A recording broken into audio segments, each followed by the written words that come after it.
That would be dope. Hey, hey guys, how you doing?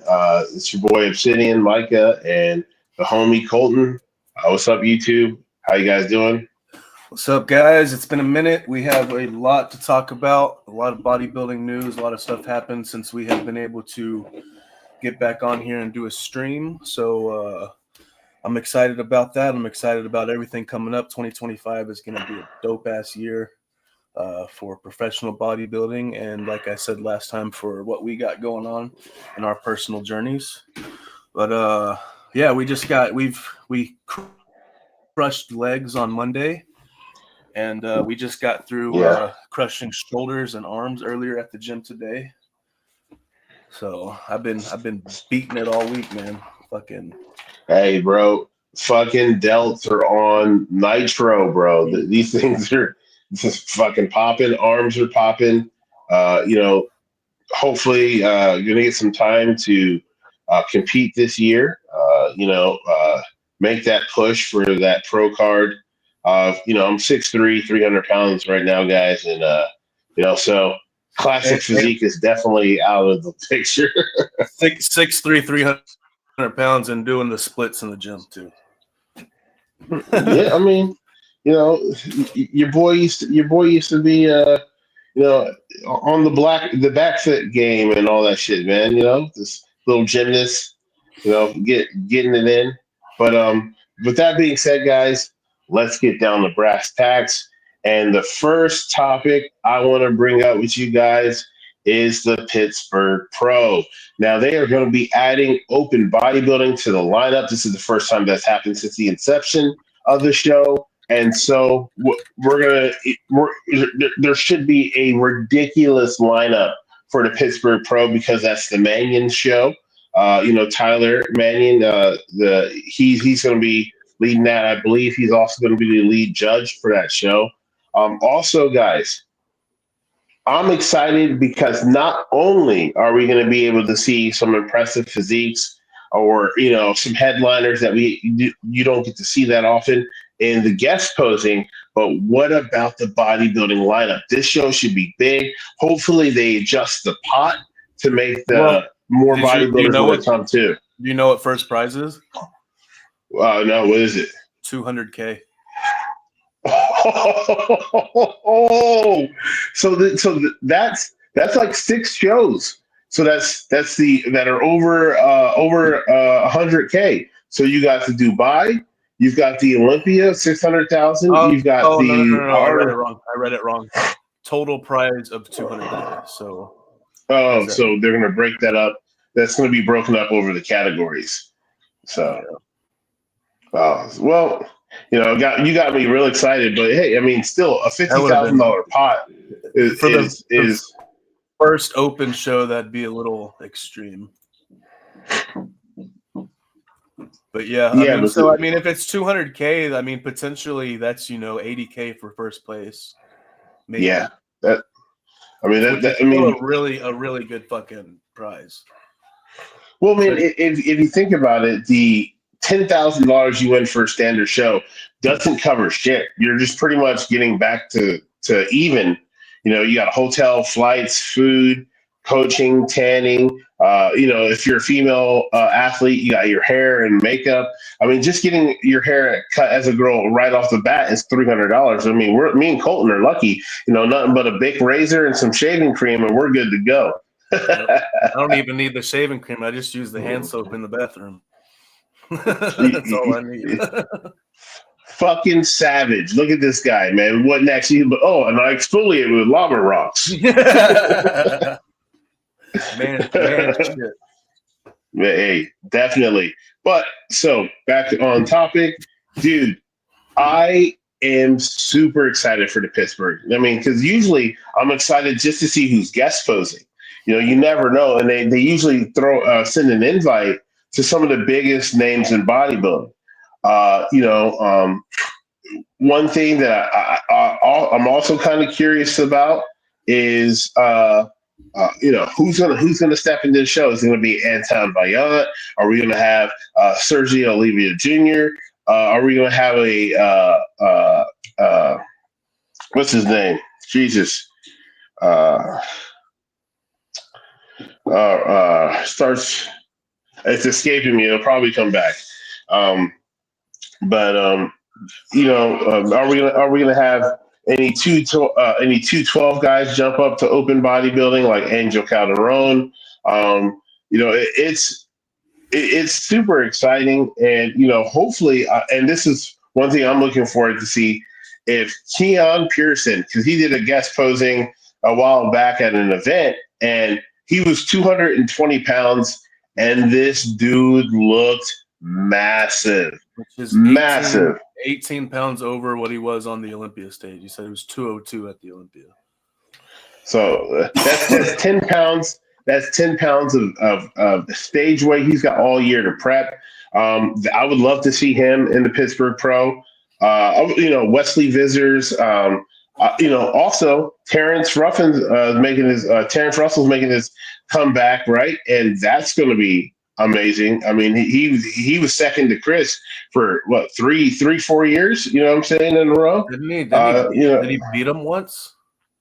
I think the only person Keon, the only one, not Keon. Fucking, what's his name? The older dude. The one that won the first one. Oh, Breon Ainsley. Breon, not Keon. Breon. Yeah. Breon's beat him twice. So, and that's the only L's that he's taken is to Breon. Until he set the standard. I mean, 6 fucking years champion. And this is the thing. You can't say undisputed now because Mike Summerfield actually had a judge say that he believed he was in first place. I mean, guys, you got to, after these good shows, you got to look at the scorecards to see what the judges are thinking. And it kind of gives you an impression of what they are seeing on stage. Because, the live stream – it never does it any justice. I mean, the only live stream that's actually has a really clear picture is the Arnold Classic. I'll say that hands down. Also,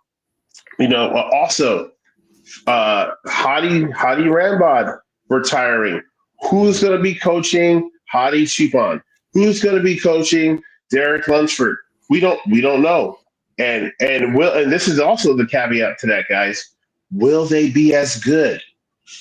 Mm-hmm. I think Hadi's gonna probably have somebody that's like not as well known, like some Iranian bodybuilding coach that nobody, like us in America probably wouldn't really know his name, but he might be more known over there. But I think he needs somebody who speaks his language, because otherwise it's like, man, that would be a hell of a language barrier. Yeah, the language barrier would be hard to overcome trying to train somebody at that level, or not train, but coach somebody at that level. So I think it's going to be, it's not going to be any of these coaches that we can sit off here and name. It's going to be somebody we don't know for Hadi. Derek is a whole other question. Now, also, just because of the way the Pittsburgh works, will we get to see those guys, in a moderate cutting phase at the Pittsburgh? I mean, because, dude, when Derek guest posed, what was it, the year before he won the Olympia, he was big as a motherfucker. He did not give up an inch of size to anybody on stage. He was full. He kind of reminded me of old school Phil Heath, just bubbly, fucking ridiculous muscle everywhere, or Kevin Levrone. That's the guy I think who, especially in the chest and arms, most resembles Phil Heath. But it's crazy how much everybody, when he did that guest posing at Pittsburgh, Derek, how much everybody was talking about how big his legs are and saying he's the next big Rami and shit. And now it's like this last Olympia, like the issue is his legs being undersized. It's funny how that kind of flipped. Well, and that's the good thing about the Pittsburgh Pro is that usually it's a teaser show. It's these big name guys. Regan Grimes is who I was trying to mention earlier. Maybe he'll compete there. I mean, he's just said he's been over 300 pounds for the last couple months, and with that, is he going to maintain quality muscle? Who knows? Who knows? You know, and that's the great thing about bodybuilding. It's all about who is the best at that day, that time, and that moment. And we also got a fucking sleeper out there, Martin Fitzwater. This dude right here came out of the left field. First of all, he pushed Nick Walker. That was the New York pro. He pushed Nick Walker, and Nick only, that was a split decision as well. Then he comes through at the fucking Olympia, or not even that, at the Detroit pro, and him versus Good Vito, and Vito came in diced. Vito, he can't. Legs full, and that was the thing that shocked me the most. Is Vito's known for those massive quads, but he didn't have a leg up on Martin. This kid is only 27 years old, and dude, the sky is the fucking limit, dude. Like, I mean, he's still got nearly a decade and a half of primetime bodybuilding life, before he, and then that's another thing I'm excited to see. What will Martin look like when he has that mature muscle? No, like dude, when Martin at 35 years old is gonna be an absolute assassin. Like Samson will be retired by then. You know what I'm saying? And like he's probably like, I mean, dude, if he keeps the progression that he has shown over the past 2 years, especially, or year and a half, especially, like he could be one of the best. He could be a champion for sure, Olympian, in my opinion. Like I said, dude, I'm unbelievably impressed with this kid's work ethic, his discipline, and isn't he working with Boss of Outlaws, Stefan? Right? This guy might be the new fucking Hadi Chopin. You know what I mean? He might be the next Hadi Rambod. Because, I mean, Jesus Christ, all his athletes came in very competitive over the last year. It didn't matter what show it was. They were looking good. He has something in his brain. He's able to look at a physique, look at a diet, and just somehow knows this is what this person needs to fucking do to peak 100% perfectly and correctly. And somehow, not only does this man manage to do it with 2 or 3 fucking competitors, this dude does it with 17 competitors in the Olympia. Like, what the fuck? What the fuck? Like, and everybody is on. I'm not saying everybody's top 5 or everybody's top 3 or anything, but everybody is at their potential. You know what I'm saying? Yeah. They're all competitive. Yep, they're all competitive, and and like I said, with the Pittsburgh Pro coming out this year as a bodybuilding show, dude, like you said earlier on the intro, 2025 is going to be the year of upsets. I'm just going to say that right now. There's going to be a lot of people who are in the old guard that these young dudes are going to come through and say, not today, Satan. No.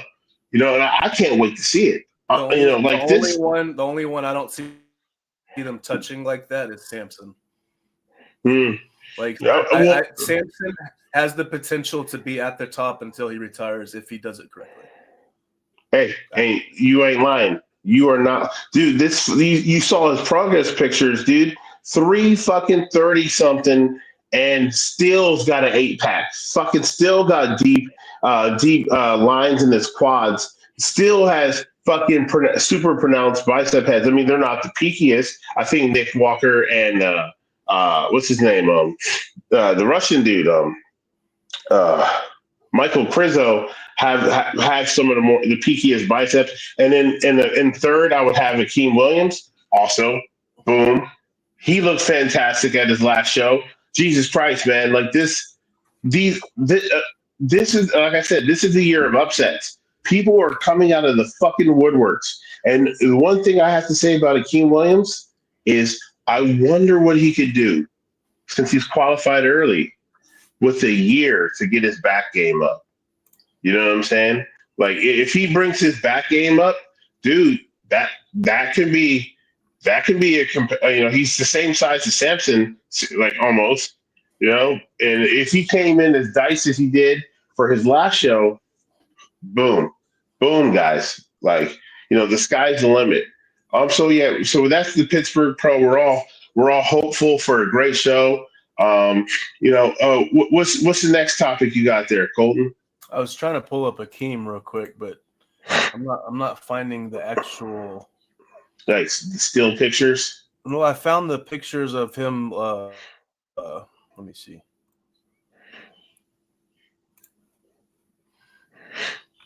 Will they be on his Instagram? Yeah, there we but go. I'm having trouble logging into Instagram right now. I'll talk to you about that off live. But yeah, this is him after he won, just doing a front double. But you can see it's fucking stupid, dude. Mm-hmm. This might be from that show. I'm not sure. That looks like the Arnold. Yeah, he was wearing green at the big man. But yeah, I mean his front double bicep is growing into one of my favorite front poses in the fucking entire league. It's fucking massive crazy. chest, super super hanging fucking tries. It literally looks like someone took a ham and like, no, I'm just gonna cut this in half and tape it onto the bottom of Akeem's fucking arms. His triceps are ungodly huge. And then he's got those Robbie Robinson super peaky biceps. Like that's the only thing. Because he even looks good from the side, he looks good from the front. It's that back, and it's like I was saying earlier. With a year of him having to be able to train, what's going to happen? I mean, because think about it, bro. If you would have told me 3-4 years ago that Samson Dauda was going to be a Mr. Olympia, I would have laughed in your face. But after watching his progression with Milos and how Milos is fucking added 5 years or 5 inches of circumference on his legs in 2 years, it's like, Jesus Christ, man. And he still has that itty bitty waist and he can still hit a vacuum at plus 300 pounds. Like, I have a hard time hitting a vacuum at plus 300 pounds. And this motherfucker weighs more than me. He's a couple inches shorter, but he weighs more than me. And he's as big as a goddamn house, And then also, side note with Samson, the largest fucking pot winner in bodybuilding history. This dude's making multi-million-dollar checks, in a year. Fuck, if he wins the Arnold, dude, that's $1.1 million that he won between the Olympia and the Arnold. That's never happened before. Arnold UK is another 400 or something. Yep. So that's potentially 1.5 million in winnings for these shows, and it's like, god damn. And then plus he's got a bomb ass contract with Hostel. Shout out to Fouad, man, you're awesome. I love your podcast. And also Dennis the Menace. We love you too, man. I mean, I love when you and Milos getting those fucking getting those arguments. That shit makes me giggle. But Milos, I was watching their podcast with Martin Fitzwater earlier. Side note, real quick, but it was fucking hilarious. And they were talking about classic physique and these dudes switching from classic physique and just randomly doing open shows, and how they were thinking they shouldn't be able to just do that. It should only be one of the ideas they presented is only Olympians that have competed at the Olympia in classic level are allowed to switch over and do an open show. But then Milos was fucking laughing. He was like, but goddamn, there was 60 fucking classic physique Olympians. You know what I'm saying? So it's that's still a fuckload of people, regardless. I thought that shit was I hate to be the bearer of bad news, but the classic physique portion and the bikini parts of the Olympia are just way too long.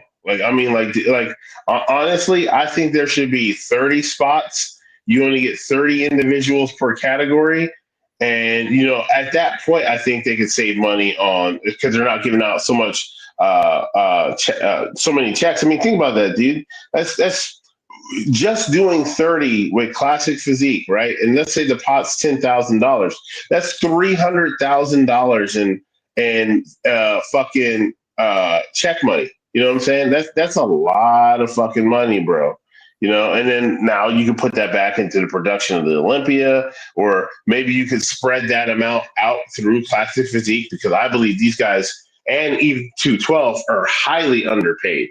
Highly underpaid. You know what I'm saying? Like, honestly, the only thing Chris needed from the Olympia was the title.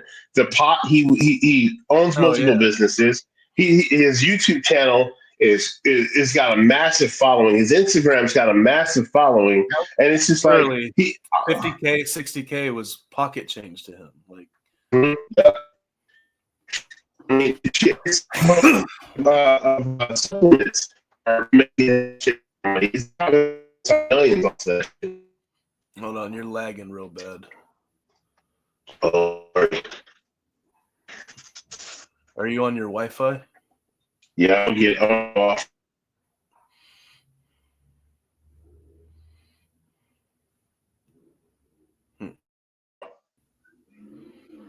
There you are. Just like you turned into a robot for a minute, and then it completely froze. Is this better? Yeah, you're back now. You're good. Okay. Well, I mean,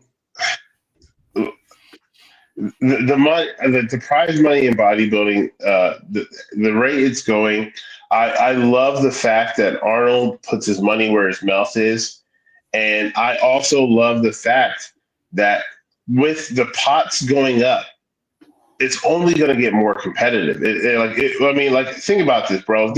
If there's a possibility, just randomly, let's say in 10 years, for a champion to win, you know, $2.5-3 million in a year, if he does the right shows, dude, like that's, I mean, like think about how that's literally going to be like every show is going to be an Arnold Classic, essentially, you know. And if that's the case, bro, there's going to be a lot of guys who are getting their pee slapped and going to be fucking butthurt. You know what I'm saying? Because I mean, fuck, dude.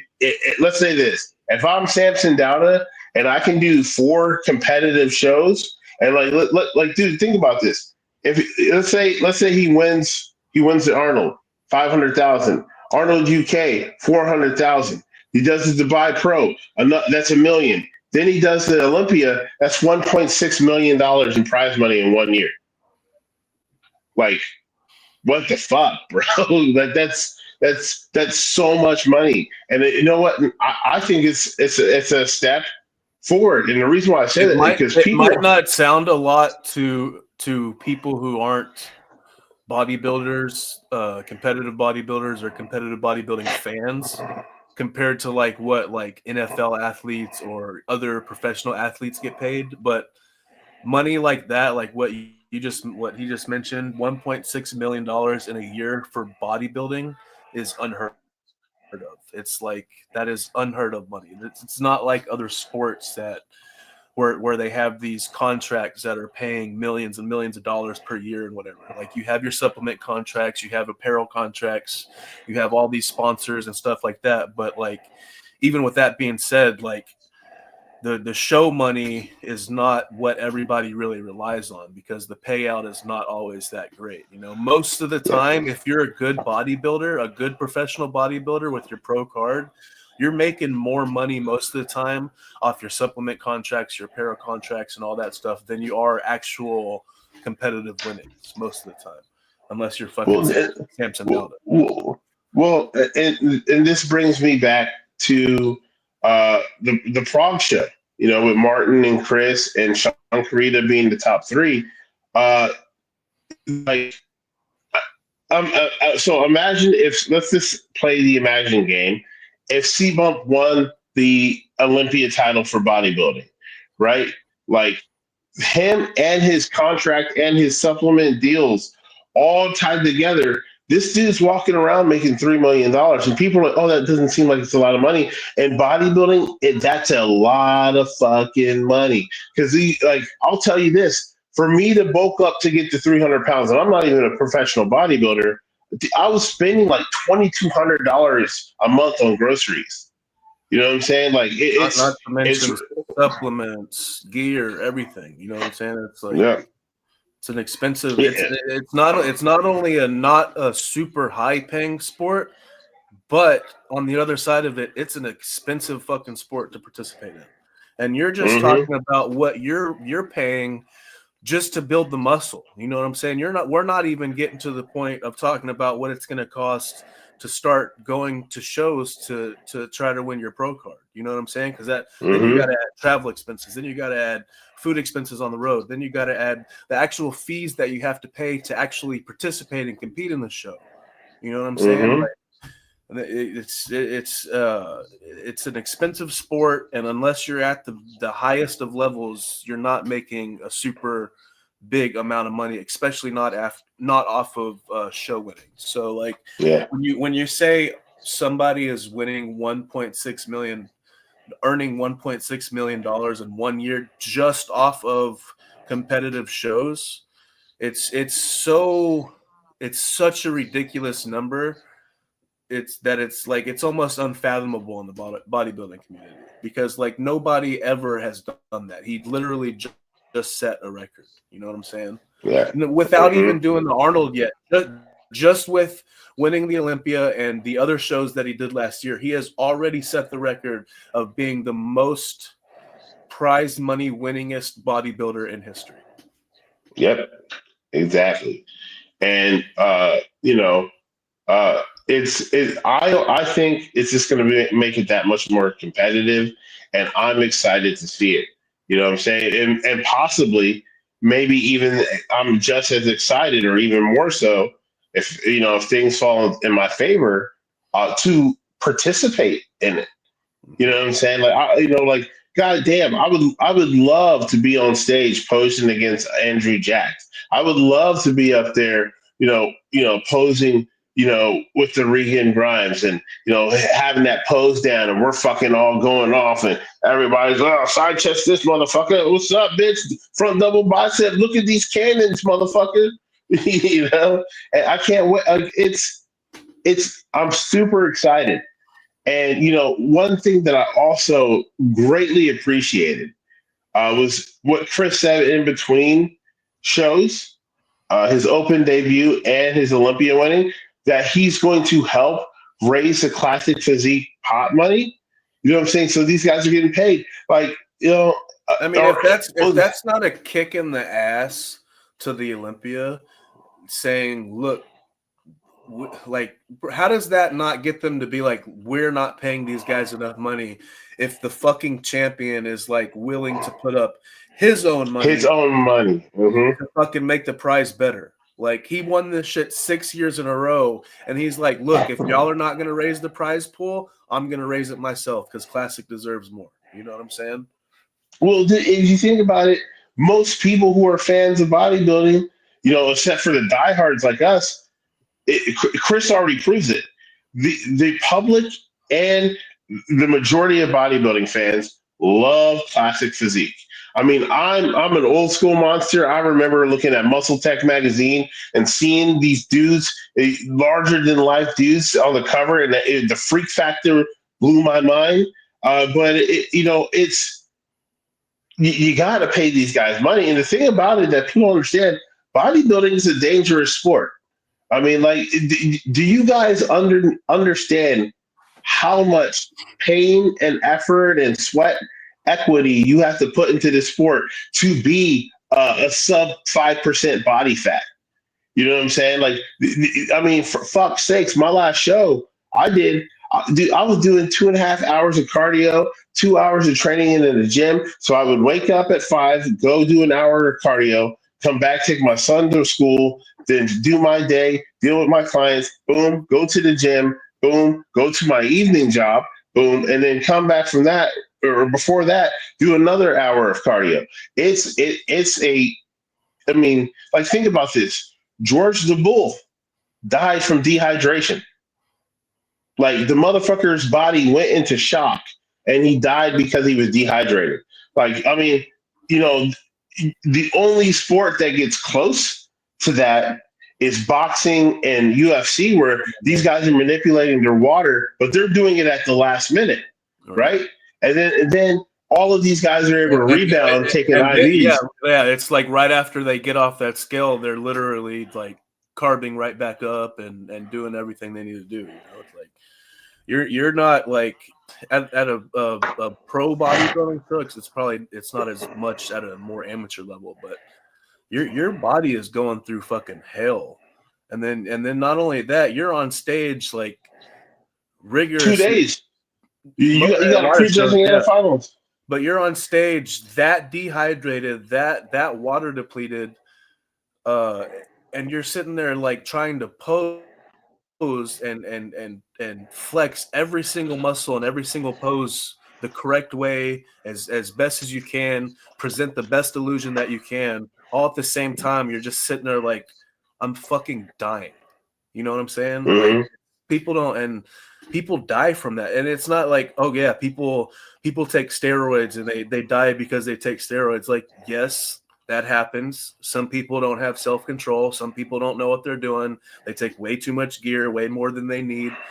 And it fucks with them and they die. But another risky aspect of the sport is the dehydration aspect, the peaking aspect, the prep aspect. It's like a lot of people don't realize that, like, getting your body that, and I've never successfully managed to do that yet. It will be happening by this next summer if everything goes correctly. But I'm only speaking from my experience of watching the sport, knowing people that have been involved in the sport and whatnot. I haven't actually managed to do it myself, but like a lot of people don't understand, and I have respect for it because I've witnessed it. You know what I'm saying? Like, it's a dangerous fucking thing to do, you know, and George DeBoll is a prime fucking example too of you know, he's not somebody that he's a classic. He wasn't classic, right? He wasn't open. Yeah, he's a class. But this is the thing. He was a top 3 classic physique Olympian. Like, it wasn't like he's some guy in 20th place. You know what I'm saying? He's taking 20,000 milligrams of steroids a month. No, he was a guy who did a show, and dude, he peaked so hard that his body went into shock and shut down. Like another thing you guys don't understand is salt manipulation, right? And potassium, right? I've done shows where, I've gotten bad news about a family member passing away. And you know what happened with my cortisol levels going up? I turned into a sponge. I couldn't sweat. Any drop of water that I had didn't leave my body. You know what I'm saying? And I was on diuretics too. And I literally looked like a puffer fish.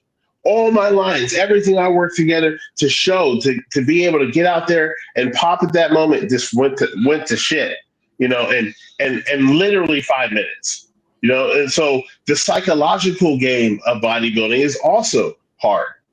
You know what I'm saying? And I think especially, I'm not sure if you heard about that young guy in the NPC who had a lot of potential, who just went to the hospital because his body started failing him and shutting down.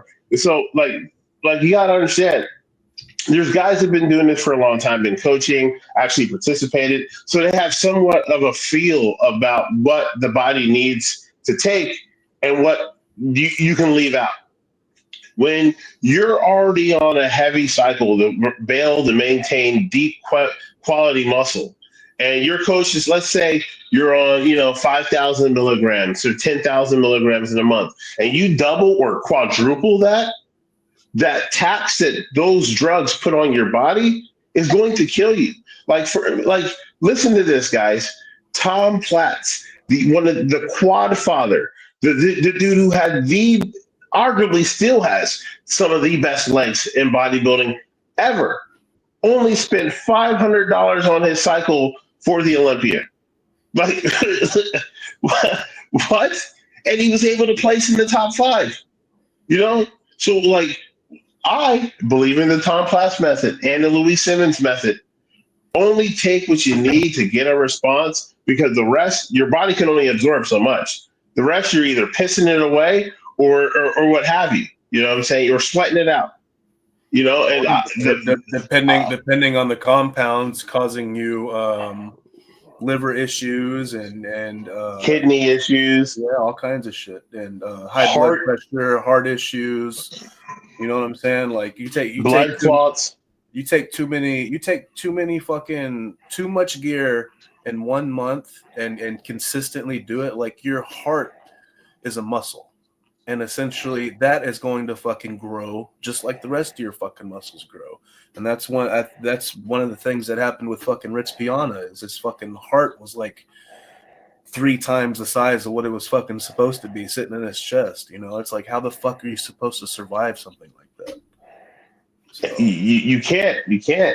So and you know, let's get on the lighter note, okay? So we talked about Chris Bumstead. We talked about his, you know, I just want to bring up how impressed I was with him on stage, but I also have to agree with what, what's his name? Michael Krizo said.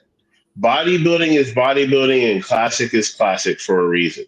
There are 2 different looks, right? And there's just 2 different expectations when you look at these. The classic physique is supposed to be, and men's physique, are attainable physiques for people who are in the gym. Bodybuilding physiques are literally years and years of hard work, dieting, planning, taking the correct amount of drugs, all of this shit. And you know what happens? Dudes become freaks. Now, that's the thing Chris was missing. Although he's taller than Martin and Shankarita, he didn't have that freak factor. He didn't overly, especially being as tall as he is, he didn't have more. Martin still had more muscle on a shorter frame. You know what I'm saying? And so I would love, hey, Chris, I applaud you. It was very entertaining to watch you. It was and I was impressed, you know, that you play second. You know, but in my heart of hearts, I knew you weren't going to beat Martin Fitzwater. No. You know, Martin, like Michael Krizo said, is a fantastic athlete. And he is so young. And for him to be this far along, the amount, you got to understand what that does to his self-confidence. Like this fool went into there, oh man, I hope I do a good job. And he placed 4th in the world on his first Olympia. Okay, dude, he beat Andrew Jack. He beat Brandon Curry, ex-Olympians, champions. He beat these motherfuckers, and he did it on his own. Like he came in, his first year was a little rough. You know, you could tell he didn't have things together. As soon as he got with Stefan, whoop, and now this dude's on top of the world. And that's what I'm talking about, especially when it comes to safety. If you got an experienced coach, you know, look at Stefan, Emilio Sarcha, you know, let's say Hadi, Jesus Christ. Hani Rambod. You know, yeah, Hadi Rambod. Listen, these guys have been doing this for years, decades in some cases. Listen to them. It's our job as the older generation to pass on our mistakes and tell you about them so you don't make them. So when I see these young guys, the dude who was in the hospital, he's like 26 years old, having heart, kidney, lung problems, all this stuff, all because he was mixing recreational drugs and steroids, and he's taking way too much steroids. These are all things that will kill you. Okay, so he admittedly said he was doing like cocaine or what? I mean, he said he was doing a lot of things he wasn't supposed to when it came to the drug aspect. For me, I mean, let's just even say it's Adderall. If you abuse Adderall, that's a stimulant. What does that do? Increase your blood pressure. You know, and now you're on these exorbitant amounts of gear. And like you were talking earlier, your heart can't take it. It is a muscle. The more it has to pump, you got to think when you're taking these large doses of steroids, your heart's going to grow. You know what I'm saying? It has no choice but to grow. So guys, be safe out there. Listen to your coaches, you know, and do your research. Get out there. I mean, Derek from More Place, More Dates. is a him and Vigorous Steve. They are plethora. They have a plethora of knowledge. Side note, new podcast just released overnight. Derek from More Plates, More Dates on Joe Rogan. New episode. Oh man, that's going to be brilliant. Yeah. I mean, the first one was awesome. He's done 2. I think this is his 3rd one. The 3rd one? Yeah, this is his 3rd one. Well, like, guys, Derek from Plates More Dates is a self-taught master. He not only does he understand dosages, the compounds, the chemical makeup of these compounds, but he's actually, checked other programs. Like he's looked at other work where people experiment with using steroids on certain people for multiple years, and he's read those peer-reviewed work.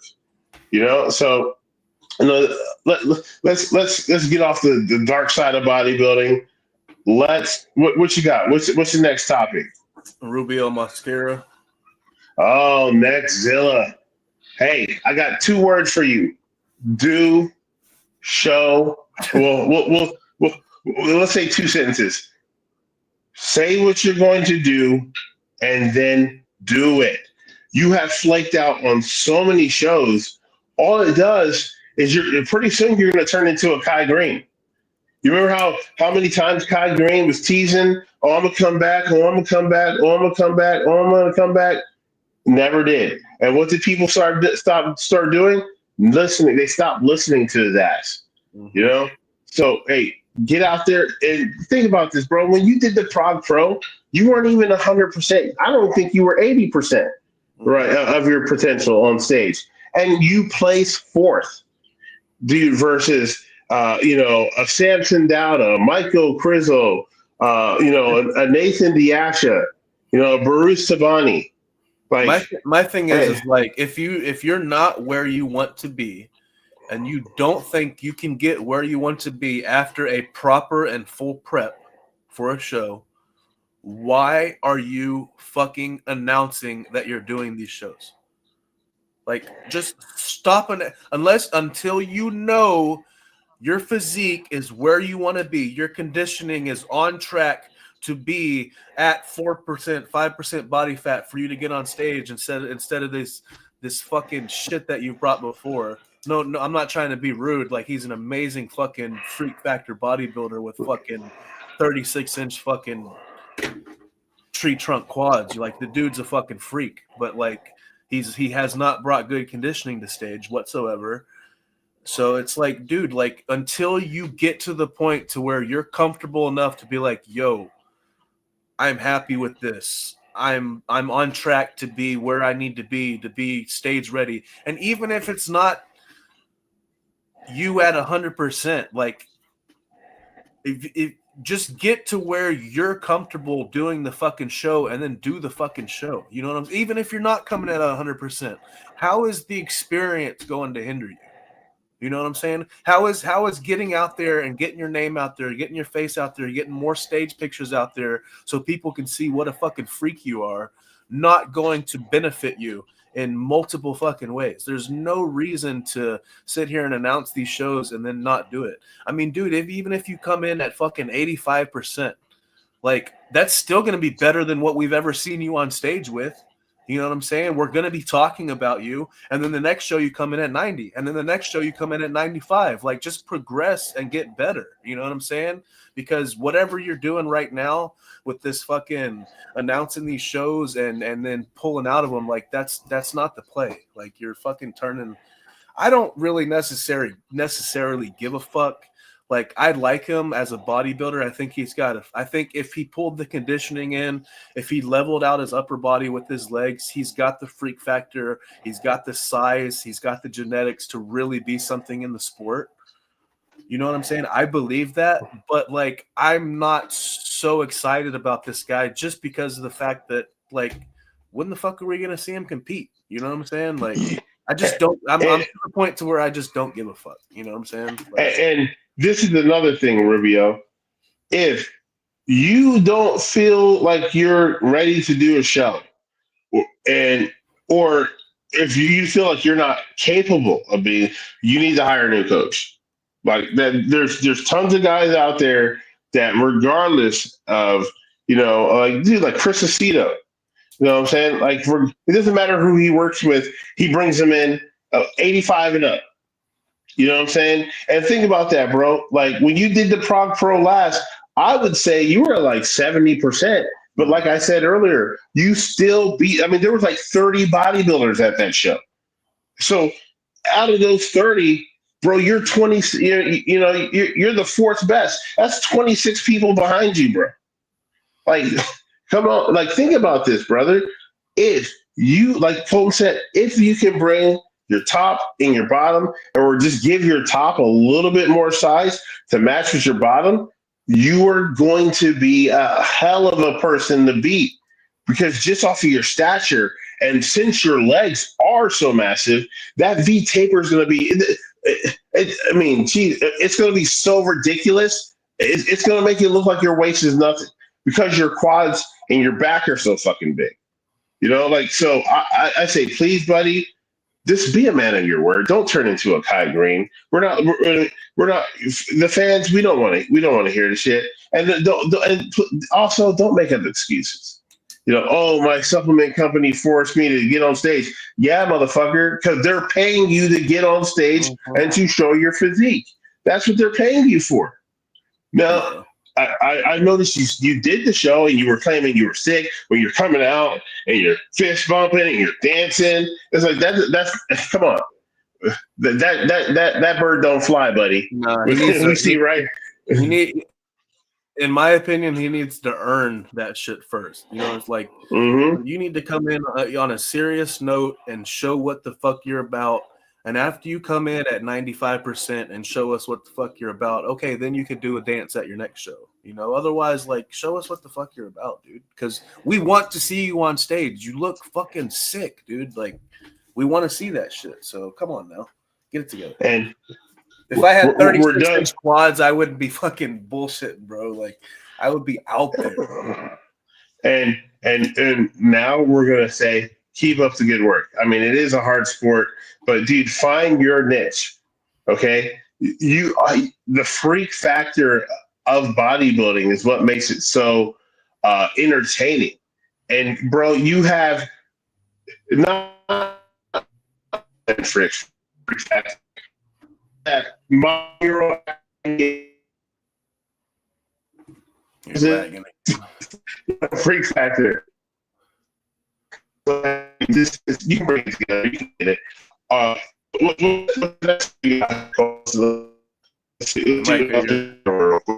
You're lagging again. I can't hear you.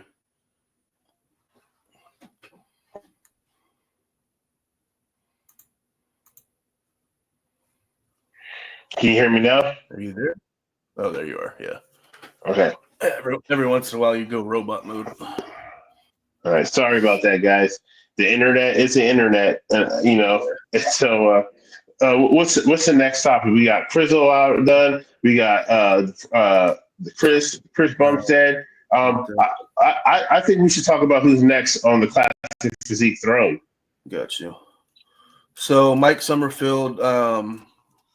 My opinion about Mike, I think Mike just had a really good fucking showing, had really good conditioning, and was one of the bigger guys on stage. His physique doesn't scream classic to me. You know what I'm saying? Like, there's nothing about his physique that screams classic, in my opinion.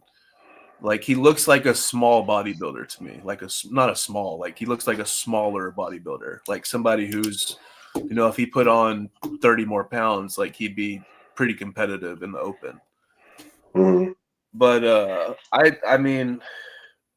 don't want to take anything away from the guy because he's dope as hell. He's got an amazing physique.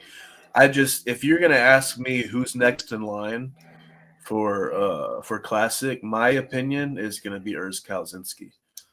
Like, we just saw Urs with the best showing he has ever come with at the Olympia, and he looked fucking great, dude. I think Mike just had him a touch on size, maybe even a touch on conditioning, even though both of them were peeled to the fucking bone. Like, I really think it was just, Mike just got him a little bit on size. He's a little bit shorter than Urs, so he appears a little bit bigger and a little bit thicker, especially if they're at the same weight. So, but in my opinion, like Urs has a classic physique. And a lot of people argue, oh, he should do open. He should do open. I don't think. I mean, Urs would have to put on a lot of fucking muscle to be competitive in open. Like, and he's got a good shape for it. But when you ask me who's next in line for that, I really think it's going to be Urs, especially after seeing what he brought to the Olympia. But honorable mentions, I also still think Wesley Vissers has a lot of potential in the classic division. I just think it's like what's his name said, the judge, not Tyler Manning, Steve Weinberger. Like Steve Weinberger said, he thinks he did too many shows and he just came in too small at the Olympia. That's why he placed 8th or whatever it was instead of top 3 like everybody was predicting. But I think, as long as he dials back a little bit, maybe doesn't do so many shows, focuses on what he's supposed to focus on. I mean, maybe even like if he's at his weight cap, like maybe sacrificing a little upper body size to grow his legs a little bit. You know what I'm saying? Like just an inch or two. Like if he had 2 inches on his legs with the physique, it'd be hard to beat. Very hard to beat, especially with those shoulders and shit. And the striations in his shoulders and chest that he gets when he's peeled. Like he'd be very, very hard to fucking beat.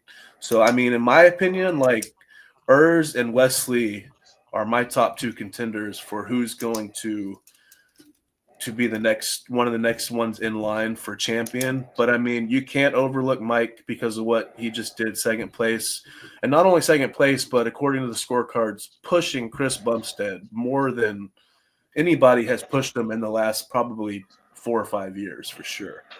Also, Terrence making a comeback from what he's posted on social media.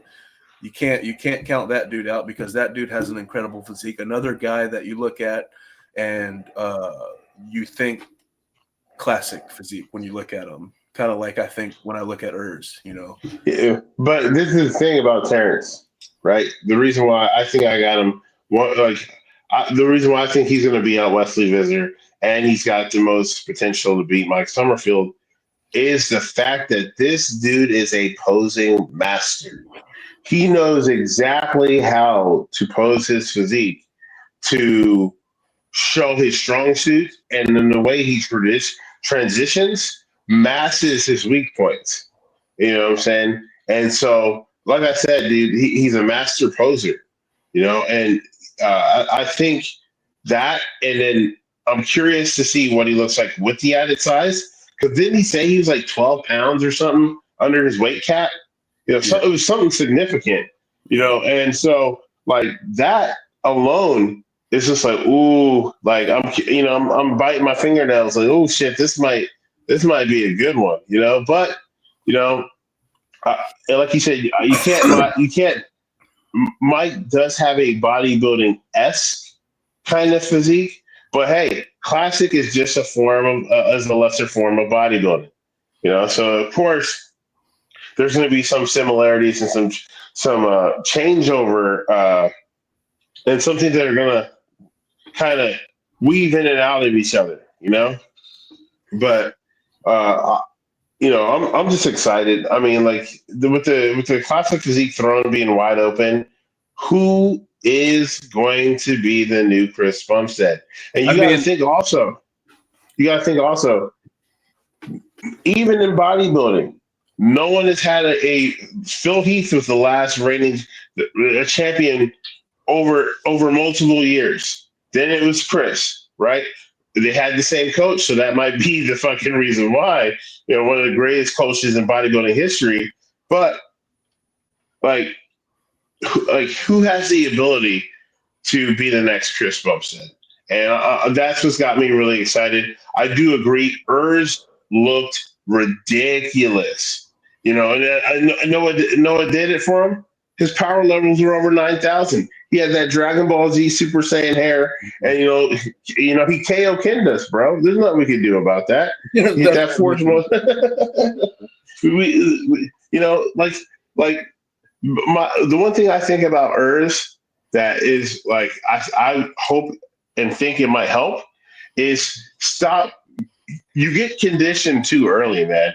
Mhm. And then trying to maintain that level of peak for because Urge, you're a great bodybuilder, but when you're stage ready 4 weeks out, you now have 3 full weeks where shit can go wrong, terribly wrong, and totally fuck your physique. So I think if you just dialed it back a little bit and peaked the week of the show, it might be different. You know what I'm saying? Because just like doing too many shows, it tires, it wears out your body, it wears it out. But like I said, I'm super excited for that. What else we got on the list there, boss? So I want to cover this. I don't want to spend too much time on it, but it is a subject that it was a little hot about a week ago, and I got a little hot about it just because like somebody had a completely shitty take about it who didn't do the research on it and whatnot. But it is bodybuilding related because of who it has to deal with. It's not about a show or whatever, but like we mentioned earlier, we both really like Fouad Abiad's podcast. I watch every episode that he releases. I love everybody on the show. I love the guests that he brings on, how informative it is. I love how open they are about talking about gear and cycles and how promoting they are about health and taking care of blood work and how they're partnered with Merrick Health. I love everything about that, about their channel and about their podcast. So that being said, I am a Fouad fan, essentially. Well, I don't know if you know all the details about what happened, but there's this guy, and I don't know his last name. Even if I knew his last name, I don't think I could pronounce it. But his name is Misha something. And apparently Misha and Fouad used to be best friends for years. And about 10 years ago, they had a huge falling out. They're no longer friends. Not just not friends, but bad blood as well. So Fouad released these pictures, screenshots of emails that his wife was receiving from an account that had her dead brother's name. So somebody made an email account with her dead brother's name, and her brother who had passed had committed self-delete. So it was a touchy subject for her, obviously. But what this dude did was email Fouad's wife pretending to be the dead brother, saying something crazy like, "Hey, I'm okay. I'm just reaching out from the dead," like just saying ridiculous stuff. And they pinpointed it to being Misha. Like they got proof it was actually him. So it's like, first of all, bro, like I'm not married. You are. If you're doing that to my wife, bro, or my family member or anything, like I am hunting you. Like I am hunting you, bro. You are in my fucking scope at that point. You are done for. You know what I'm saying? Like I'm not saying I'm gonna kill anybody, but like, dude, you are in my sights at that point. You are on my radar. If you're like, that is so fucked up to do to somebody, bro. And you have an issue with this guy and you're doing this to his wife. Like, what the fuck is wrong with this guy? Pettiness, petty, immature, childlike behavior. Some people grow up, but they never truly become a man. And that's what we're looking at when it comes to this Misha guy. He's a fucking child in a man's body, right? Like the thing that got me the most fired up about this incident was also the fact that you rolled up on Fuad's house, right? And he had to come outside with a baseball bat to defend his family. Okay, Everybody's arguing. Oh well, Fouad gave him the address. Fouad told him to pull up. It's like, I think everybody is lucky that that's all that Fouad did, instead of, like I said, going out and hunting this fucking guy. You know what I'm saying? Like Fouad was like, okay, you don't want to stop. You want to keep going. You want to keep harassing my wife and terrorizing my wife. Here's the address. Pull up. Let's see what you're about. Like, and people are condemning him for this. And it's like, dude, y'all are lucky. That's all he did was invite him over to his house. You know what I'm saying? Like let's say this, guys. If this, because I'm not sure where Fouad lives, but here in Texas, if you rolled up to somebody's house like that, you're not walking away. I'm just going to tell you that right away. We don't play that shit here in Texas at all. Texas is a stand your ground state, and once you broach that property line with any sort of aggression, your ass is grass, baby. I'm not. Like, so I just got to tell you, like, especially people who are watching our channel, Texas isn't the place for any of that nonsense. Yeah. Just because of where I'm from and where I grew up, like, thinking about somebody rolling up on somebody's house is just wild. Like, you are asking to get shot. But then again, like, places like Canada, where Fouad lives, California, it's completely different laws, completely different self-defense laws, stand your ground laws. Like, it's all different. It's all littered with liberal bullshit fucking laws. But with that being said, moving on to the actual topic, this dude showed up at Fouad's house. Fouad comes out with a baseball bat. Rightfully so. Like, you're fucking this dude, and Fouad's 5'10" and probably weighs 260 pounds right now, retired bodybuilder. And this dude is fucking 4 or 5 inches taller than Fouad and looks like he outweighs him by 60 plus pounds. Like, this is a big fucking guy. You know what I'm saying? And Fouad's on like fucking TRT right now. Like, he's not like fucking blasting and shit. So it's like, of course he's coming out with something to fucking defend himself. Like, I'm not sitting here saying I'm a bitch, but dude, you're pulling up in a truck. You're fucking 6'5" and outweighing me by more than 60 pounds, and you got 2 other guys with you. Like, just the fact that you think I'm coming out to confront you hand to hand and I'm not gonna have some sort of weapon, you're fucking crazy if you think that.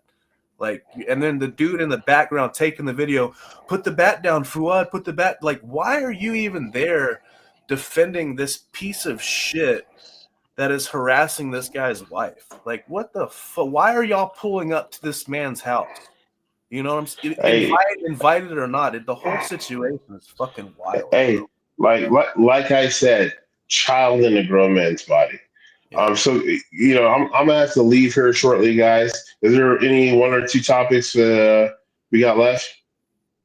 Just so I can Nick Walker, we didn't touch on him. So how about we post on Sunday and we can go full bore on Nick? Yeah, that's cool because we got some shit to cover on him. Yeah, we got Carlos Thomas Jr., Good Vito, the Wes Watson bullshit, and Crizzo. So if you want to do that on Sunday, we can cover those. I'm sure we'll have some more stuff too. Guys, I have 2 things to say about Carlos and about Good Vito. The new guard is coming. All these guys that were placing top 5 10 years ago.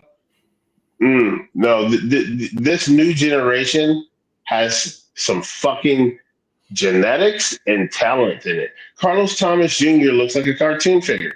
I mean, you could turn on any anime or any superhero cartoon, and the dude is not even going to be close to Carlos. You know what I'm saying? That he's a freak. Good Vito's a freak. And not only are they for freaks, but they're almost completely complete. And they're so young.